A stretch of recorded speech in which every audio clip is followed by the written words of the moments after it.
1 जुलैपासून भारतीय न्याय संहिता, भारतीय नागरी सुरक्षा संहिता तसेच भारतीय साक्ष अधिनियम 2023 या नवीन कायद्याची अंमलबजावणी सुरू झाल्याने सदर नवीन कायद्याबाबत जनतेत कायद्याची माहिती व जनजागृती व्हावी या अनुषंगाने पोलीस ठाणे हद्दीतील जनता विद्यालय वडनेर भैरव येथील प्राचार्य मते व उपस्थित शिक्षक, शिक्षिका, विद्यार्थी व विद्यार्थिनी यांना नवीन कायद्याची माहिती देण्यात आली। जुने कायदे व नवीन कायद्यातील बदल याबद्दल फरक व त्याबाबतची व्याप्ती समजावून सांगितली। शाळेतील विद्यार्थ्यांसह पोलीस ठाणे हद्दीतील महत्त्वाचे व नागरी वस्ती असलेल्या चौकातून व निवासी भागातून नवीन कायदा जनजागृती रॅली काढण्यात आली।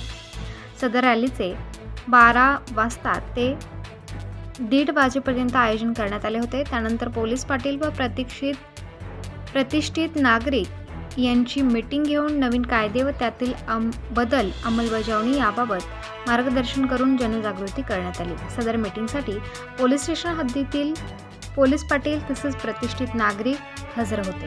सदर कार्यक्रमासाठी वडनेर भैरव पोलीस ठाण्याचे प्रभारी अधिकारी API DS Munde, PSI Kushare, police हवालदार रहेरे, पोलीस हवालदार कोरडे, पोलीस हवालदार चौहान, पोलीस नाईक बोडके, महिला पोलीस शिपाई गायकवाड व इतर नागरिक उपस्थित होते।